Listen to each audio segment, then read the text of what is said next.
For decades, the world believed that compact automatic weapons were an invention exclusive to military superpowers. We were told that the legendary Israeli Uzi was the first of its kind. They made us believe that to create a submachine gun that could fit in the palm of your hand, you needed the multi-million-dollar budgets of big American corporations or the secret labs of the KGB. But in the early 1950s, something incredible was happening. In a modest Mexican town, known only for its apples and cider, a family of simple blacksmiths was working completely on their own. Without blueprints from the Pentagon, without government grants, and without university engineering degrees, they created what was considered impossible. A pistol that was sold in the local hardware store right next to the nails, but it fired faster than an AK-47, a weapon that was so perfect that American generals dreamed of buying the patent. But in 1971, a single phone call from Mexico City destroyed it all. The machine stopped, the blueprints were hidden, and an industry that could have brought billions of dollars to Mexico was wiped off the map because of political fear. This is the story of how Mexico created the best machine pistol in the world in a garage, and why our own government decided it was better to have an unarmed population than a grand industry. To understand how some blacksmiths from Puebla managed to outdo the global giants, we need to understand the Mexico of that time. Let's travel back to the late 1940s. The world is trying to recover from World War II, but up here in the northern mountains of Puebla, things run differently. Zacatlán de las Manzanas, a place that smells like fruit, rain, coal, and hot metal. In those days, Mexico was a different country. The 1917 Constitution, in its Article 10, guaranteed every citizen the right to own weapons for their security. It was the legacy of the revolution. People were used to relying on themselves. A gun here was just another tool, as vital as a plow, a hammer, or a tractor. In the center of this town, there was a workshop with a simple sign, Trejo. Don Gabriel Trejo wasn't an engineer from MIT. He didn't study at the West Point Military Academy. He was what we in Old Mexico call a master of everything.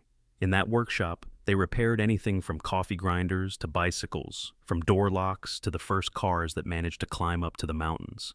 But the Trejo family, and especially his son Abraham, had a passion that bordered on obsession: the mechanics of firearms.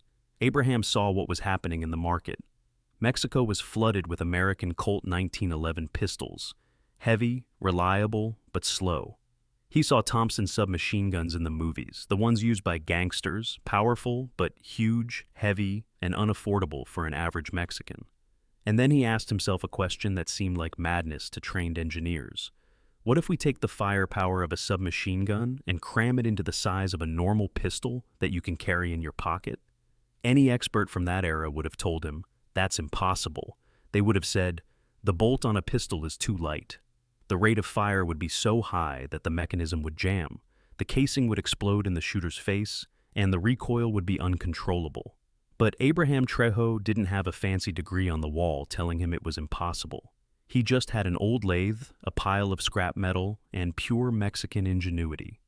That same cleverness that allowed our mechanics to repair airplanes in 1915 with bits of bronze and wood when the world said it couldn't be done. In the early 1950s, the work began. They didn't use computers, wind tunnels, or complex mathematical models. Abraham and his brothers turned the parts by hand, filing them to a precision of thousandths of a millimeter. They experimented with springs, the weight of the slide, the shape of the firing pin, working at night under lamplight. And that's how the prototype was born. They humbly called it Model 1. At first glance, it was a small, elegant pistol in .22 caliber. On the grip, they engraved their logo, an apple pierced by an arrow, the symbol of their city, a peaceful fruit, and a defensive weapon. But on the left side of the slide, there was a detail that changed the rules of the game forever. A small, almost invisible lever, the fire selector. One click, and the pistol fires normally, shot by shot. Bang, bang. Another click, and this little device transforms into a furious beast. When Abraham tested it for the first time in the backyard of the workshop, the result shocked even him. When he pulled the trigger, the pistol didn't go bang, it went brrrr. The entire magazine emptied in less than a second and a half. It wasn't just a weapon, it was an engineering miracle. The Trejos had created a unique blowback system in a micro body, something the big factories in the United States and Europe couldn't achieve. They made it from steel they tempered themselves. The quality of the bluing was such that the pistol didn't look homemade. It looked like a jewel. Rumors about the miracle pistol from Zacatlán started spreading like wildfire. First, it was the local ranchers. They needed something reliable to scare off coyotes. But then people started coming from Mexico City. Police officers, bank guards, military personnel. They would pick up that small pistol in their hands, flip the lever, and couldn't believe their eyes. "Did Mexicans make this?" they would ask in a low voice. Yes, Mexicans. And this was just the beginning of a grand rise that would end in a brutal fall. Before we get to the tragedy that destroyed this dream, let's pause for a moment and open the hood on this time machine.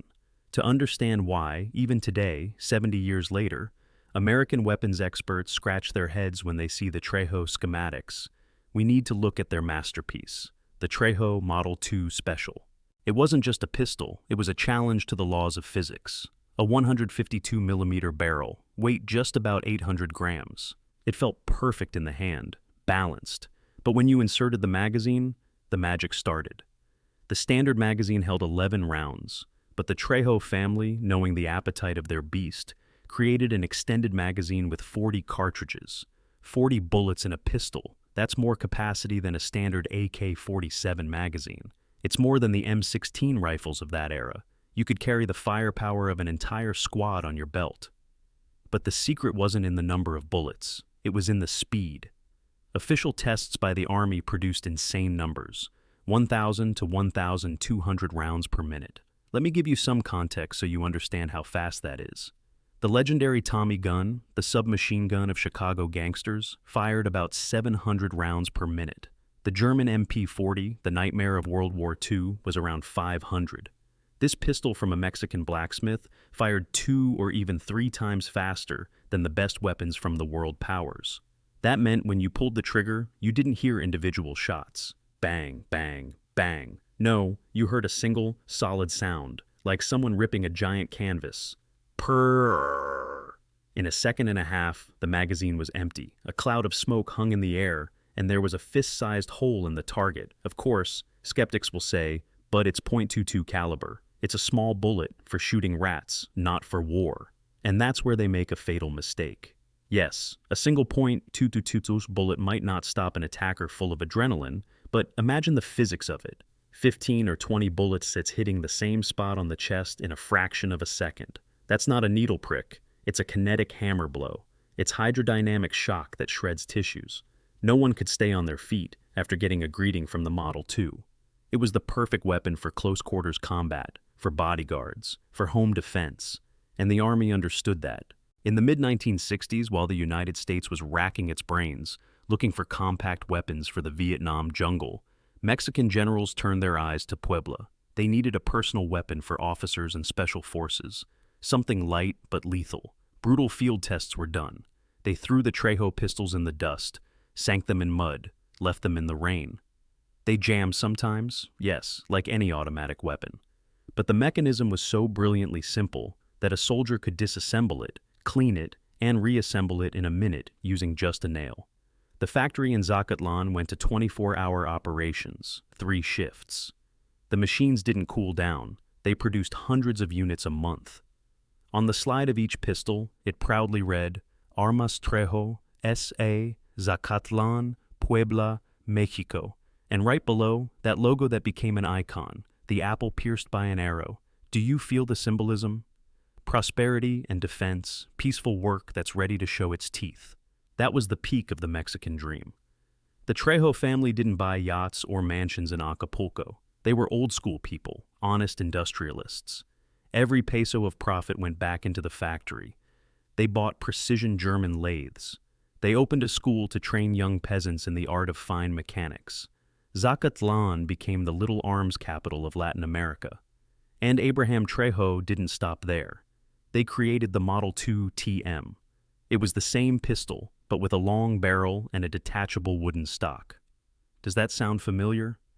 It's the same concept as the legendary Mauser C96 or the artillery Luger, only the Trejos made it cheaper, simpler, and faster.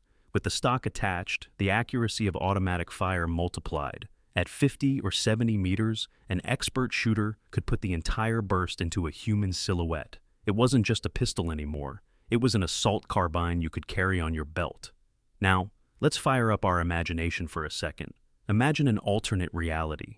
Imagine that the Mexican government had done what the Israeli government did with Uziel Gal. Imagine that instead of envy and fear, the state had given subsidies, built a giant state plant, and started massive exports. In the 1960s and 1970s, the world had a brutal demand for these weapons. Guerrillas, police, secret services, private security, Vietnam, Africa, all of Latin America. Everyone wanted a cheap, reliable, burst-fire weapon. The Uzi was expensive, the German MP5s were unaffordable. The Trejo cost a fraction, but did the same job. Mexico could have flooded the world with these Apple pistols. We could have become an arms powerhouse like Belgium or the Czech Republic. That would have brought billions of dollars into the national coffers. It would have created a powerful engineering school. Today, our university students would study how to design our own mechanisms, not just how to assemble foreign cars. That reality was almost within reach. It was right at our fingertips. But, unfortunately, Mexico's history is often the history of the word almost. We almost became an automotive powerhouse with BAM until they sold it to foreigners. We almost became an aeronautical powerhouse with TNCA until we started buying junk from the United States. And we almost became an arms powerhouse with Trejo. What went wrong? Who hit the stop button on the progress machine? Get ready, because the reason for the death of this miracle wasn't that the pistol was bad or that the competition did something better. The reason has a date, October 2nd, 1968, Tlatelolco, the Plaza of the Three Cultures. The student movement that shook the country scared the ruling party, the PRI, to death. The powers that be saw thousands of angry young people and workers in the streets demanding change. And in the paranoid minds of the bureaucrats, a question arose. What if these students, what if the people, have those automatic Trejo pistols in their pockets that are sold at the corner store? Fear, paranoia, the desire for absolute control. Those are the real killers of Mexican innovation. In 1970, Luis Echeverria Alvarez came to power, the man who had been Secretary of the Interior during the bloody events of '68. His logic was simple, cynical, and brutal. Disarm the people at any cost.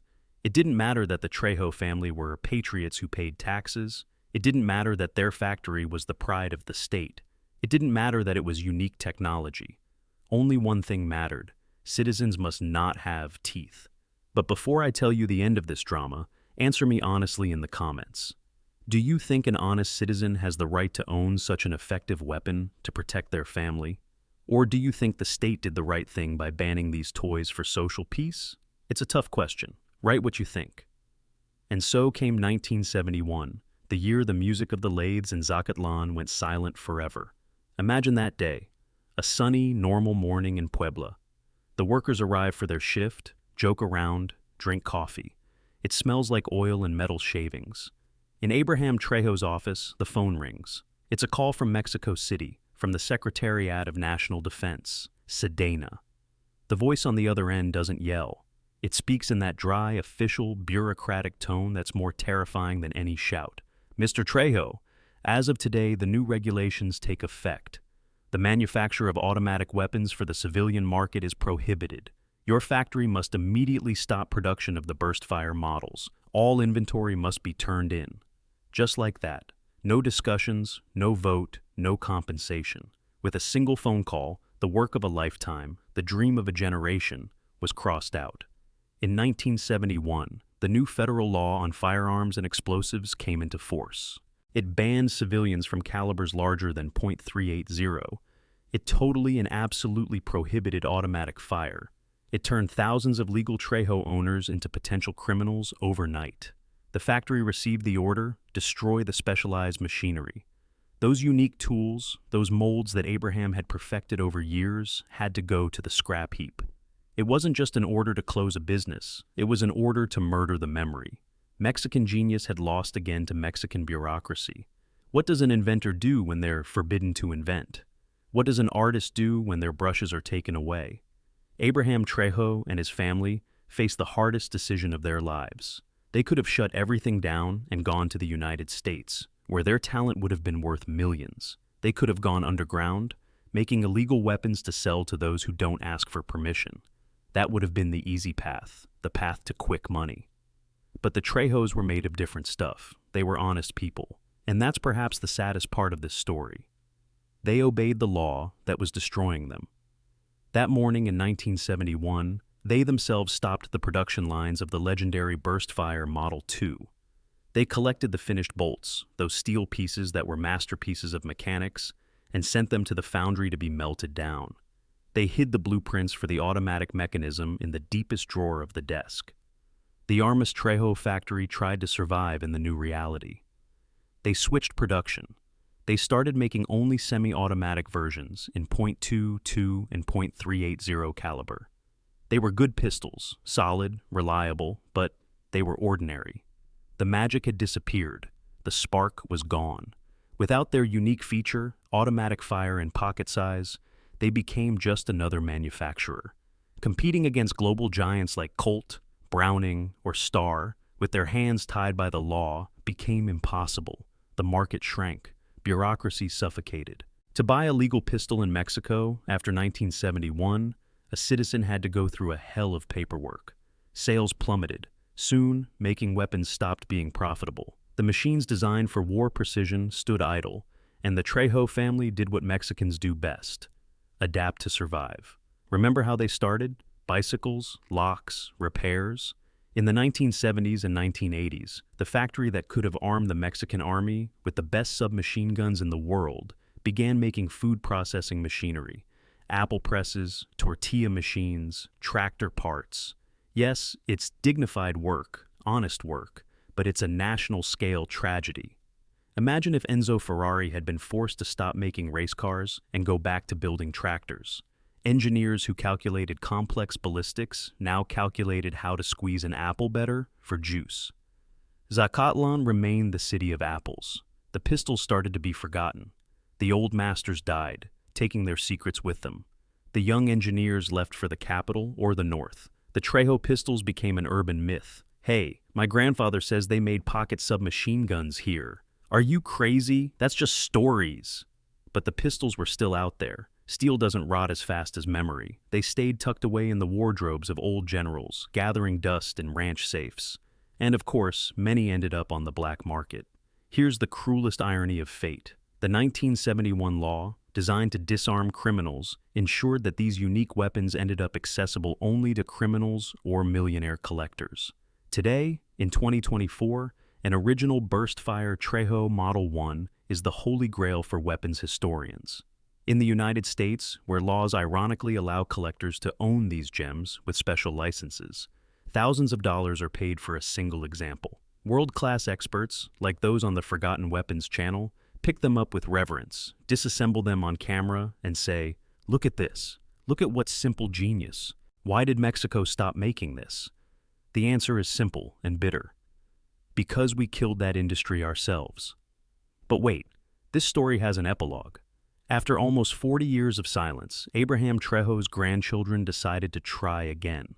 In the 2000s and 10s, the Armas Trejo brand revived. They launched a new model, the Model 2 GT. It's a beautiful pistol, .22 caliber, excellent bluing quality, but it only fires shot by shot. That little magic lever, the burst selector, is gone. The law is still the law. It's like buying a Ferrari with a speed limiter at 60 kilometers per hour. You see the shape, you feel the legacy, but you can't unleash the power. However, there's something you should know. This is the only private arms factory in all of Mexico. The only one that survived. All the others died, went bankrupt, or were absorbed by the state. The Trejo family are the last of the Mohicans. They keep making weapons in the mountains of Puebla against all odds, against taxes, against Sedena bureaucracy, against globalization and Chinese imports. And when you hold a modern Trejo in your hands, even though it doesn't fire bursts, you feel the weight of history. You feel like you're not just holding a piece of steel. You're holding proof, the physical proof that Mexicans can make world-class things. What does the story of the Apple pistol really teach us? It teaches us that innovation doesn't always come from the glass skyscrapers of Silicon Valley or the sterile labs of Germany. Sometimes it comes from fog-filled mountains, under the sound of a hammer, amid the smell of coal and fruit. It teaches us that Mexican ingenuity isn't a myth. It's a real resource, more valuable than oil. We had the Aldosoro brothers with their airplane engines. We had Guillermo Gonzalez Camarena with his color television. We had Gregorio Ramirez with his Sultana trucks. And we had the Trejos with their miracle weapon. But this story also teaches us a bitter truth that's hard to admit. The main enemy of progress in Mexico isn't a lack of talent, money, or resources. It's the fear and short-sightedness of our own elites. In 1971, the government decided it was safer to have an unarmed and dependent population than an industrialized and strong one. They chose control over development, and because of that decision, we lost not just a factory, we lost the future. Today, we buy Glock pistols from Austria, Berettas from Italy, Sig Sauers from Germany. We pay them with our money. We feed their engineers, even though we could be selling them our Trejos. Imagine a Mexico where every police station, every soldier's holster had a national weapon. Imagine the pride of seeing an action movie where the hero doesn't pull out a Walther PPK, but a Mexican Trejo Model 2. That was a reality that almost happened. This isn't science fiction. This existed. So, the next time someone tells you that Mexico is only good for assembling foreign cars or growing avocados, tell them about the blacksmiths of Zacatlán. Tell them about the pistol that fired faster than thought, and remind them, we can do it all. We just need them to stop putting their foot on our necks. Thanks for watching until the end. If this story surprised you and made you feel that pride mixed with anger, give it a like. It helps a lot. Subscribe to the channel because in the archives of our history, there are many more forgotten legends that have been hidden from us. And until then, don't forget your history, because a people that forgets its victories is doomed to defeat. See you. Yeah.